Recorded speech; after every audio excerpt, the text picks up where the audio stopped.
Geography lesson 4 कक्षा 7 class 7 the atmosphere and its temperature. Atmosphere कहते हैं वातावरण को और टेम्परेचर कहते हैं तापमान। आज हम इसी पे चर्चा कर रहे हैं इस ज्योग्राफी चैप्टर्स में। इस भौगोलिक स्थिति को हम समझने का प्रयास करेंगे इस चैप्टर के द्वारा। Have you ever thought that it would be like to be there had we no air? आप कैसा महसूस, कभी ऐसा आपने सोचा है कि अगर हमारे एटमॉस्फेयर में कोई हवा ना हो तो क्या होगा?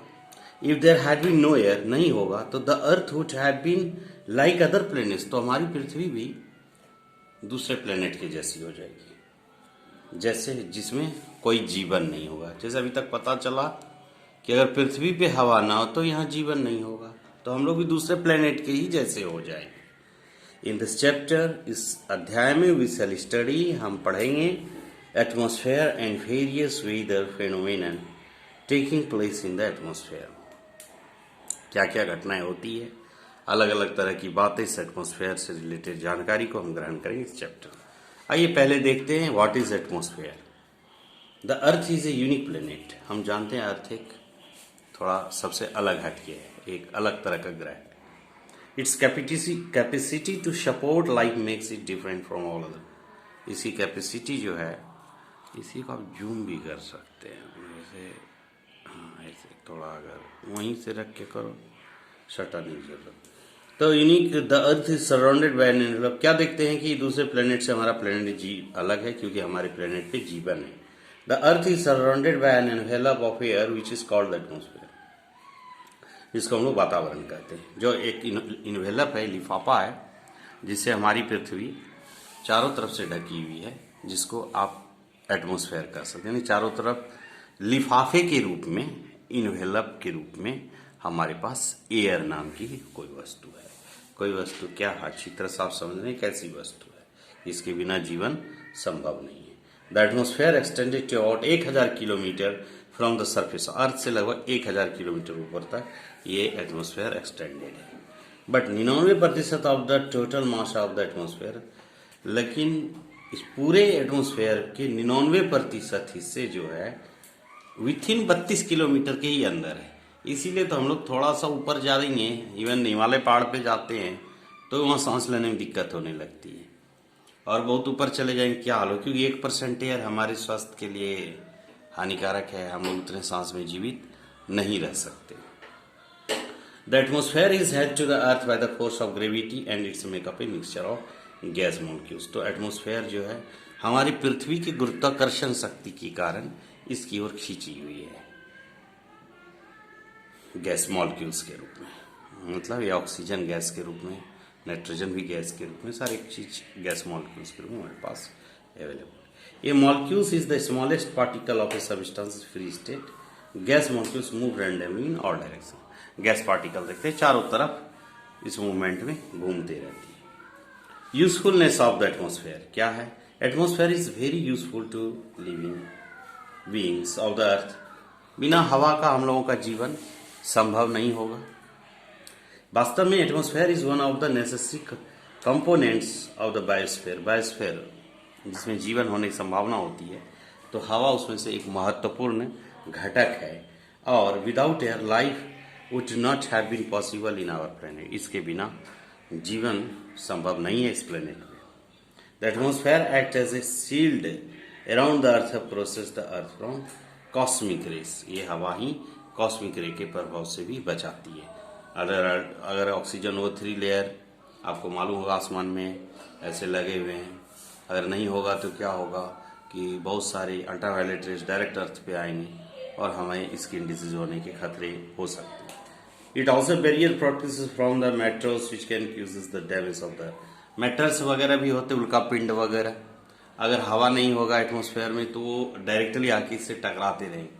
आसमान में ऐसी घटनाएं होती रहती है, और ये एटमॉस्फेयर क्या करती है, उसे पास नहीं आने देती है, क्योंकि एटमॉस्फेयर पृथ्वी के गुरुत्वाकर्षण बल से खींचा हुआ रहता है, तो वो उसके नजदीक आने से ही वो उसको रिफ्लेक्ट कर देती है। क्योंकि दो वस्तु जब टकराती है, इवन हवा भी है, तो उसमें भी आप जानते हैं कि ताकत है। अगर आपको और हवा ही करके मैं पूरी जोर से आपको धकेलूं तो हवा आपको दूर तक उड़ा ले जाएगी। ठीक वो मेटियोर सबको हटाने में काम में आता है। A large number of metals heat the moon and left deep scare of the surface of the moon. The moon does not have atmosphere. ऐसा इसके कारण से मून पे जो एटमॉस्फेयर नहीं है। क्या हुआ था कि एक बार बहुत तेज धक्का लगा था, ऐसा कहा जाता है। ऐसे बहुत ज्यादा मेटेरियल्स के एक बहुत तेज धक्के के कारण से उसको एटमॉस्फेयर से अलग कर दिया, पृथ्वी के एटमॉस्फेयर से। इसीलिए तो पृथ्वी का ये सैटेलाइट है, उपग्रह है, चंद्रमा है। Even radio communication of the earth is possible. और रेडियो कम्युनिकेशन जो हम लोग बात करते हैं, जो हमारी बातें आप सुनती हैं इसी हवा के कारण, क्योंकि हम जब बोलते हैं हवा इस मीडियम का काम करती है और ये हवा इस मोबाइल के माइक तक पहुंचाती है और ये आपको रिसीव करती है, फिर मैकेनिकल वेव्स कन्वर्ट करती है इलेक्ट्रिकल वेव में, फिर आपको सुनाई देती है। करने लगे तो उसको बुला लेना, थोड़ा देरी है, बात खत्म करें। Atmosphere makes the earth habited by the maintaining right temperatures on the earth surface. Distribution of hot at one part of the earth to the other also occurs through the atmosphere. The large amount of energy available from the sun in the tropical region is thus carrying the colder region, thereby reducing the temperature differences between various parts of the earth. Actually इस atmosphere के ही कारण हमारी पृथ्वी पर अलग अलग जगहों पे अलग अलग तरह के मौसम बनते हैं। आप जानते हैं कहीं पर ठंडी, कहीं पर गर्मी, अंटार्कटिका कोल्ड एरिया है, अभी यहाँ गर्मी है। आप अभी भी आप अगर लद्दाख वगैरह से जम्मू कश्मीर एरिया चले जाएंगे तो वहाँ थोड़ी बहुत ठंड रहेगी, वहाँ का एटमॉस्फेयर ऐसा है। तो ये सारे काम कहते हैं यहाँ का एटमॉस्फेयर ऐसा है, लोग भी बोलते हैं, यानी वहाँ का वातावरण कुछ इस तरह का है। all the phenomena like precipitations, winds, evaporation, concerning weather and climate happen in the atmosphere. ये सारे कारण से ही एटमॉस्फेयर की वजह से क्लाइमेट का बदलना, हवा का चलना, पानी का वाष्पीकरण होना, सब बहुत सारे काम इसके कारण होते हैं। क्या लाइफ अगर क्या बता सकते हैं, नीचे के साफ से दिखे भी, तो क्या इसके बिना जमीन पर यह संभव है? अगर हवा ना हो तो क्या हम लोग रह सकेंगे? Will have to carry oxygen cylinder all the time everywhere as space travellers have to do. क्या अगर यहाँ ऑक्सीजन ना हो तो क्या हर वक्त आप अपनी पीठ के ऊपर एक ऑक्सीजन सिलेंडर ढो सकेंगे मुंह में लगा करके? ये बहुत ही दिक्कत बात होगी, मुंह और नाक में आपका हरदम ऑक्सीजन सिलेंडर पीछे में लगा हो। और ये बात तो जान ही रहे, ऑक्सीजन के लिए प्लांट्स का होना काफी जरूरी है। The temperature of the earth will be rise so much that no life will be possible on the earth. और इस तरह से क्या हो जाएगा, हमारे पृथ्वी का टेम्परेचर काफी हाई हो जाएगा बिना एयर का, तो हम लोगों को यहाँ रहना मुश्किल हो जाएगा, बहुत इम्पॉसिबल हो जाएगा। क्या क्या है इसमें एटमॉस्फेयर में? अगर आपको हम सीधे रास्ता में एक डायग्राम पे समझाने का भी प्रयास करें तो हमारे पास कंस्टेंटली एक डायग्राम में आप समझ सकते हैं, ये अगर हमारा अर्थ है तो लगभग 78% हिस्सा लगभग नाइट्रोजन जो है 78% और नाइट्रोजन 78%, ऑक्सीजन 21% और भी आर्गन एंड अदर गैसेस सारे मिला लीजिए। इसमें आर्गन की संख्या ज्यादा है, 0.9% है, जबकि अदर गैसेस 0.1। अदर गैसेस में बहुत सारे गैसेस आ जाते हैं, इथेन मीथेन सब भी आ जाते हैं, जो भी गैस घटक होते सारे। लेकिन प्रोबेबली 78 नाइट्रोजन और ऑक्सीजन 21% की कल्पना हम लोग कहते हैं। यही कभी कभी कार्बन के एक्सक्रीशन से CO2 गैसेस भी बनती है, जिसको कार्बन डाइऑक्साइड भी कहते हैं। ये सारे चीज का भी चर्चा हमने थोड़ा बहुत केमिस्ट्री में भी रखा है, फिजिकल साइंस में रखा है, ठीक है।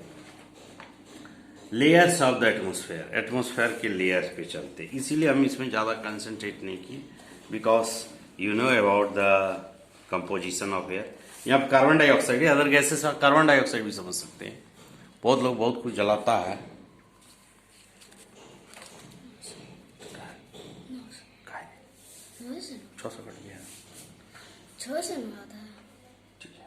ओके, जब बोल रहे थे बोल रहा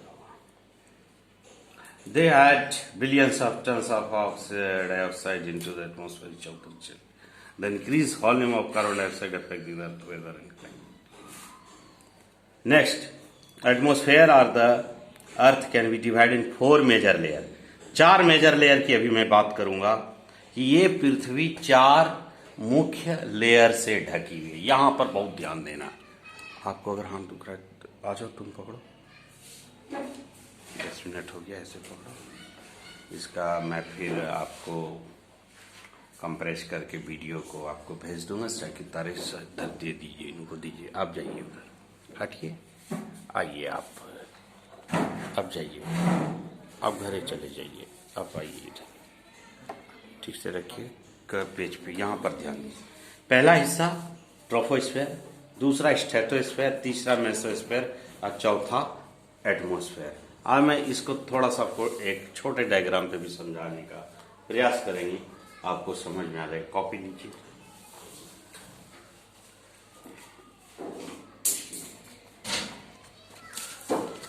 आप बैठिए ठीक से।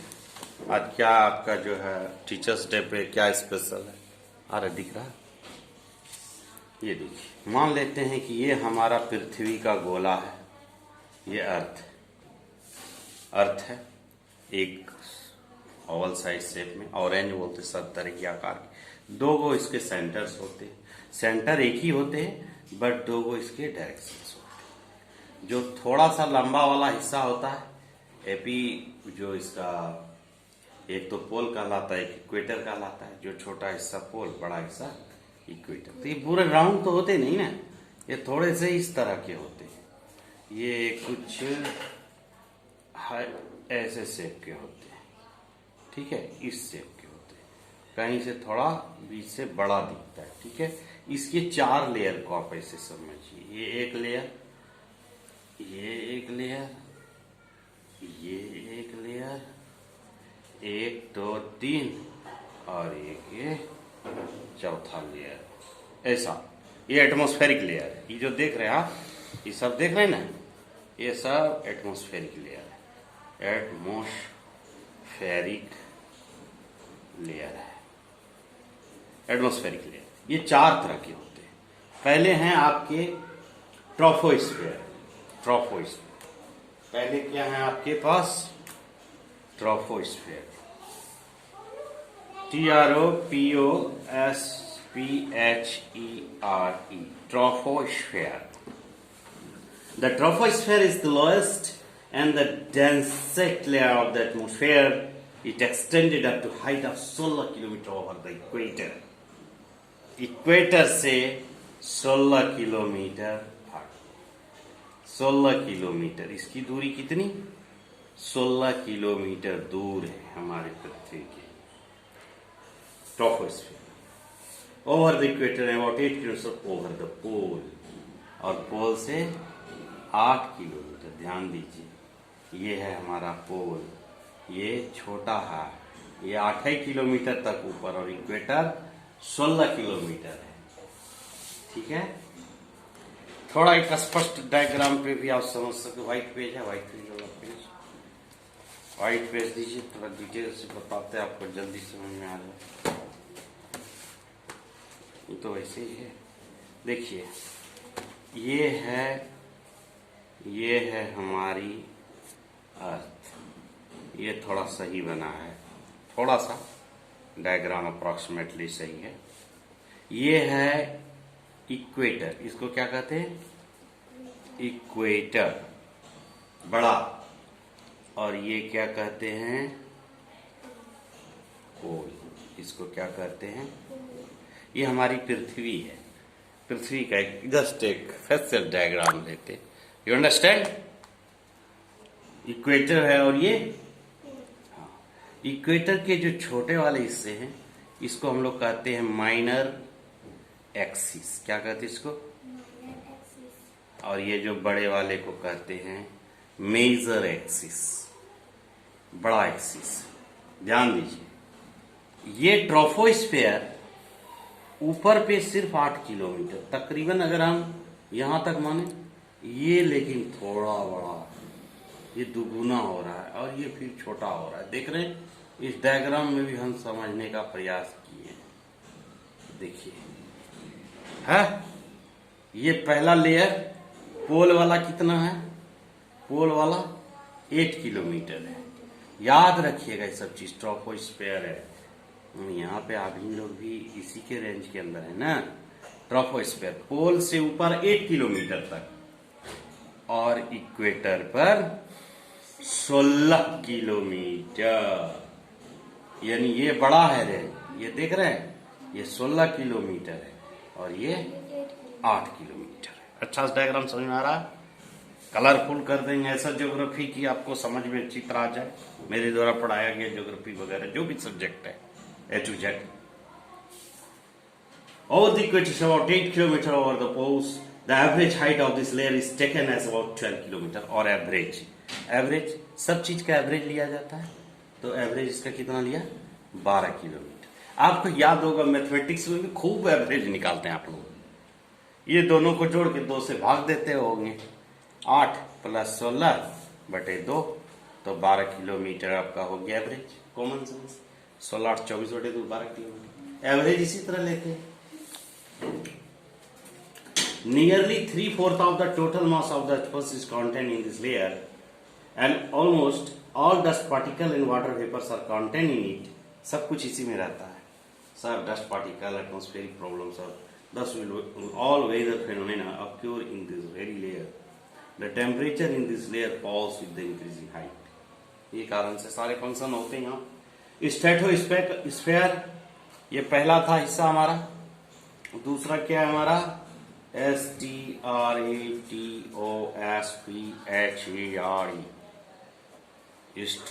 स्ट्रेटोस्फेयर सेकेंड लेयर है। इसके बाद इसको मतलब ट्रोपोस्फेयर के बाद stratosphere, which extended up to height of about 50 kilometers. ये कितना हाइट है, 50 किलोमीटर ऊंचा है। देखिए सही से दिखना भी चाहिए बच्चे को, क्लियर दिखेगा तब आप लोग भी दिखेंगे, दोबारा देखने की इच्छा हो गई तो। 80 kilometre above the surface of the in this layer the atmosphere decreases with the height. अब यहाँ पर टेम्परेचर जो है ज्यादा ऊंचाई पर जाने से डिक्रीज होती है, होना शुरू हो जाए। The mesosphere has the coldest, नहीं पहले ये वाला सुनिए। Most of the ozone of the atmosphere is contained in this layer. Metals entering the earth atmosphere generally gate burn in this layer. यहीं पर ये जो लेयर देखते हैं, यही ये वाला जो लेयर होता है ना, ये O3 लेयर कहलाता है। ये क्या है, O3 ओजोन लेयर है। ओजोन लेयर सेकेंड रेंज में आ जाता है, एस्ट्रोस्फेयर भी कहते हैं इसको, ठीक है, स्ट्रेटोस्फेयर के अधीन। यहीं से ओजोन लेयर शुरू हो जाता है। जब भी कोई मैटर्स वगैरह उल्का पिंड ऐसे इंटर करता है, उल्का पिंड है, ये सब मैटर्स वगैरह है, तो यहीं पर बर्न हो जाती है। ये घुसने ही नहीं देता इसको, इसके एटमोस्फेयर में नहीं घुसने देता है। कहूँ यहाँ घुस जाएगा, पृथ्वी टकरा जाएगा, खतरा हो जाएगा, नहीं घुसने देता। So long distance aircraft fly in the lower part of the stratosphere so as to take advantage to the lack of air resistance.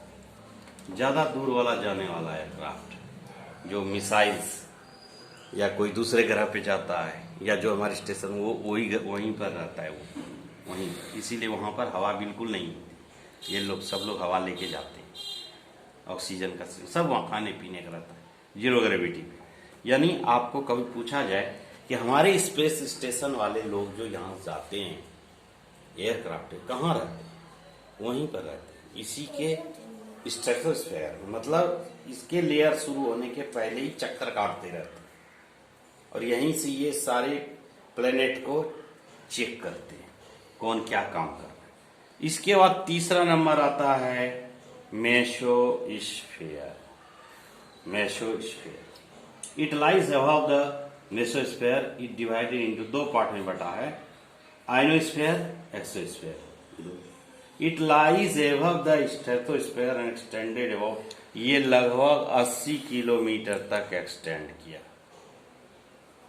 लगभग 80 तुम लोग करना नहीं है कुछ तो अस्सी the surface of in this layer the temperature decreases with the height. यहाँ पर जाते जाते सबसे कोल्डेस्ट होता है और यहाँ सबसे हॉटेस्ट, तभी तो बर्न हो जाता है। नहीं यहाँ पर ठंडा हो जाता है।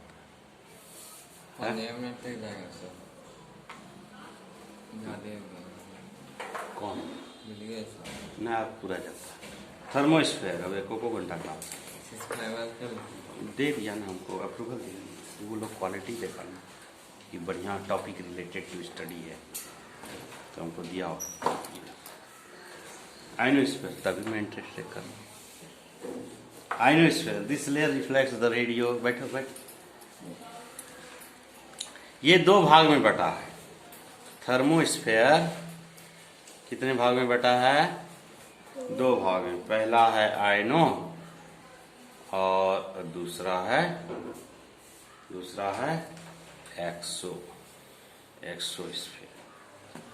द अपर, यही किताब पे भी ध्यान रखा कीजिए ज्यादातर जब वहां कुछ रफ वर्क करें था। The upper portions of the thermosphere is called exosphere. This layer reflects the radio signal back to the earth. में रेडियो कम्युनिकेशन, आयनोस्फेयर पे ही रेडियो कम्युनिकेशन होता है। तो यहाँ पे जो भी प्लैनेट्स वगैरह रहते हैं ना वो रेडियो सिग्नल भेजता है, तभी तो यहाँ पे मिलता है। वहीं पे सारा प्लैनेट वही रेंज में सब जगह टेस्ट किया जाता है। और एक्सोस्फेयर में क्या होता है? Thermosphere is called the atmosphere act as filter the radiation coming from the sun.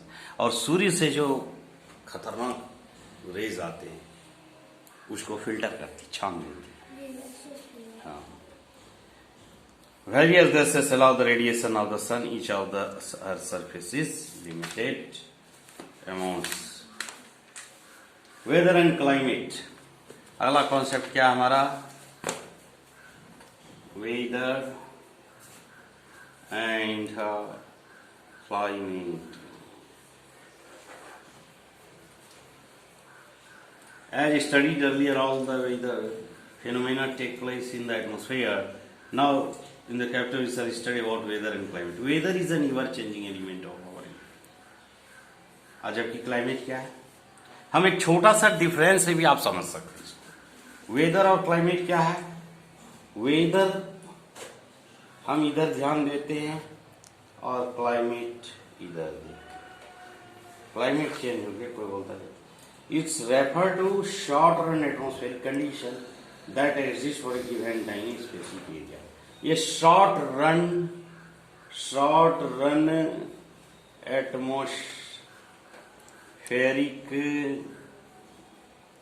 Condition है, थोड़े देर में कुछ भी हो सकता है। और climate aggregate day to day weather condition है। ये डे टू